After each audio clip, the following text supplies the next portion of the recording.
As is tradition with these Cliff Notes, let's start the episode off with the big bugs that you should know about going into this update.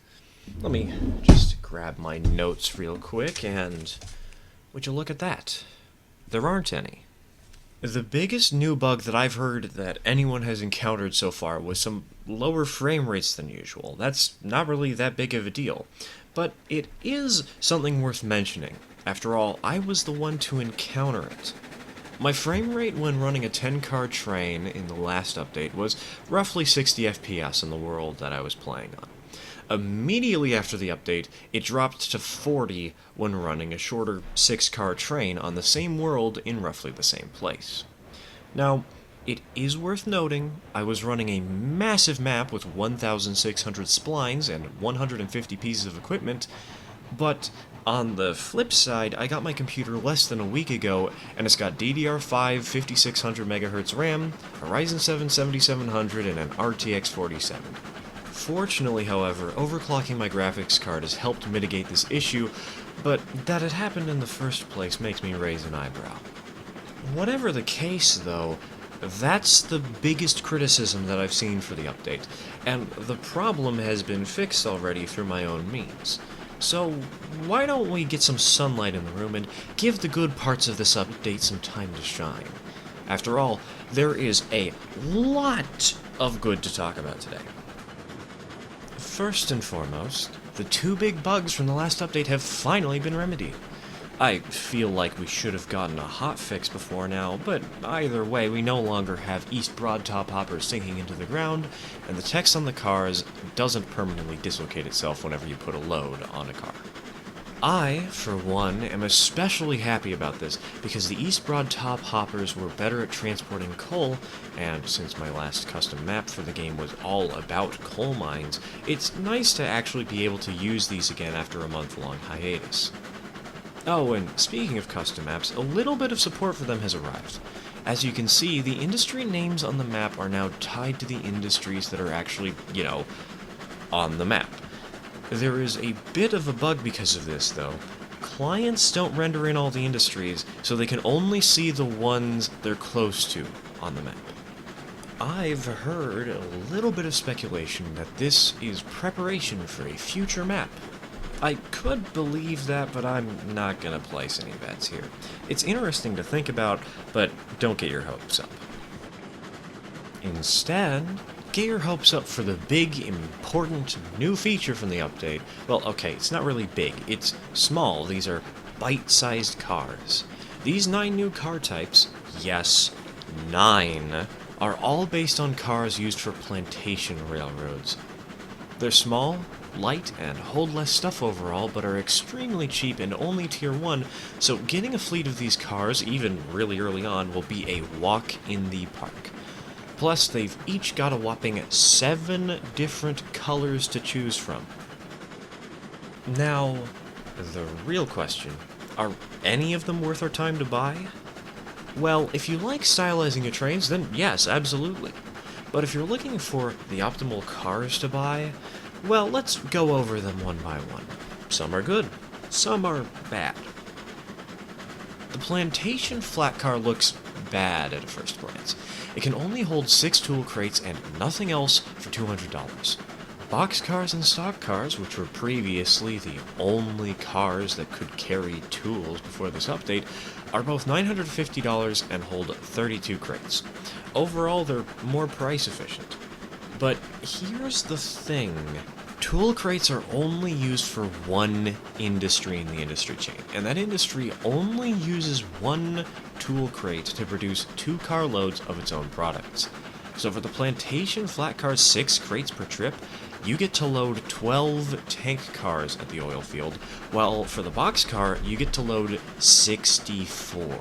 That's a lot of loaded cars before you get to do the tool crate run again, making it feel kind of worthless. Even the 12 cars to load is a little excessive in my opinion. This, plus the fact that they're only $200, makes them an acceptable investment. Not necessarily exciting, but worthy of your time. The Plantation log flat is pretty good.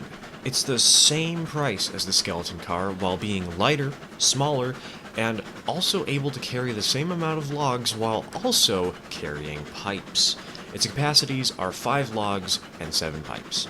This would knock the competition out of the park, as it's just like better price for how much cargo you're moving for the car, but there's one thing. Loading these is a bit of a pain. These cars are so small, while at the same time trying to load 2 of the widest load types in the game, that being logs and pipes. Overall, I do think this is a good choice to go after, but don't come crying when you have to do more work because you went with these cars. The Plantation Stake Flat is a weird one. It's $50 less than the regular stake flat, but is able to hold the same amount of beams and raw iron per car, that being 3 items per car. However, it can only hold 3 lumber to the regular car's 6, and 4 rails to the regular's 10. I think those 2 downgrades are surprisingly more acceptable than you might expect. For rails, you only ever use them at coal mines, which for 1 rail you get 10 pieces of coal. That's a surprisingly high number. Lumber, on the other hand, is only used at 2 destinations. While it's true the iron mine needs 2 lumber for every beam, so you want to carry 6 lumber to match 1 car of 3 beams, the ironworks only needs 3 lumber per cycle. This can hurt quite a bit, but personally, I would say this is a good contender for your time and money. It's not quite as detrimental as you might expect. The Plantation Bulkhead, on the other hand, is the first car that I'm not even going to try to defend. It costs only $55 less than the regular Tier 3 flat car and holds only 2 pieces of cordwood. Yes, you heard me right. It holds 2. For $55 more, you quadruple the cargo capacity and throw in the ability to haul oil barrels at the same time. Oh, and also, it takes 4 units of cordwood to do a cycle at the smelter, so one of these cars isn't even enough to do that. 0 to 10. I want a refund. The low side gondola is also kind of bad. Same with the medium one. The reason for this is the high side. The low side holds 2 coal or iron ore, the medium holds 3, and the high side holds 6. All 3 of them are supposed to hold 15 oil barrels too, but for some reason, the medium can hold 46. Pretty sure that's a bug, so for the sake of grading these cars, I'm going to ignore that and assume that it can hold 15 oil barrels. With all that said, the low side is $200, the medium $220, and the high side $250. The high side is only $50 more expensive more than the low side, but it has 200% extra cargo storage for coal and iron. I think it's safe to say that it's the best of the 3. It also might just be the best hopper by far. For the same price that you could get the East Broadtop hopper, you can instead get 3 of these high side gondolas.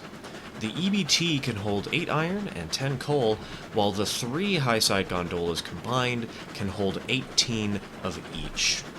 For the same price, you get an 80% increase in coal capacity and a 125% increase in iron ore capacity. I can comfortably say this is the strictly best hopper of the 3 options available. The Plantation tanker goes back to mediocrity, being able to hold only 2 units of oil. You need 12 at the refinery to do a production cycle. Now, the other tankers are way more expensive, sure, but it's actually more expensive to buy 6 of these dinky tankers to move 12 oil than it is to buy one of the original tankers to do the same job. Oh, and you have to load all 6 of those dinky tankers individually, as if the oil field wasn't enough of a loading headache. Like the bulkheads, you should only really use these if you really like the small cars. The Plantation boxcar is a great addition. It can hold 12 tool crates or 15 oil barrels and costs only $300. $100 more than the Plantation flat car, which holds half the capacity of only tools. We're already off to a good start. On top of that, it's around 1/3 the price of a regular boxcar and can hold a little over 1/3 of their capacity. For a price-to-capacity ratio, this car is the best for tools, and its functionality doesn't even stop at tools since you can run oil barrels in addition to that.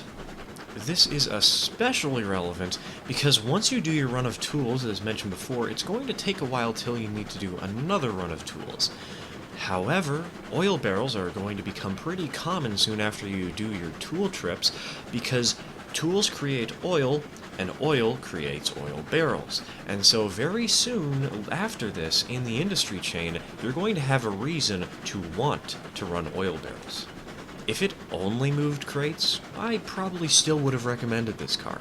However, the additional ability to run oil barrels makes this car really strong. I think this is top tier, especially if you haven't gotten a boxcar yet. Those are the big things I've noticed. However, the patch notes include some extra stuff, so let's cover that real quick. The biggest thing that I haven't mentioned or really explored is that you can now load worlds with old splines. The old splines will be converted to new ones and might be quite janky thanks to the conversion algorithm, but you're no longer locked out of your worlds if you've played them for a really long time. Some of the older engines from the game with fairly weak headlights have had their light strength boosted. I had a clip of Clyde and I reacting to this, but unfortunately it got deleted somehow. Apparently, the Prototype 2's front plate was not the correct color of gold. I didn't really notice that one myself, but it's fixed now. Truss bridges are now easier to place, as you don't need to make them face backwards to get them to place. Geared engines now chuff at a low speed. Brakes now apply the appropriate amount of force rather than being a toggle switch between 0 and 100% no matter what you set them to. You now need to look at the locomotive's boiler in order to enter its third-person menu by hitting F. The boiler now has a hitbox you cannot walk into. Drop-down menu texts in the build menu are now readable again rather than being a black text on a black background. And that's it. That's all I have for you today. I hope you enjoyed this content, and I'll see you in the next video. Cheers, folks.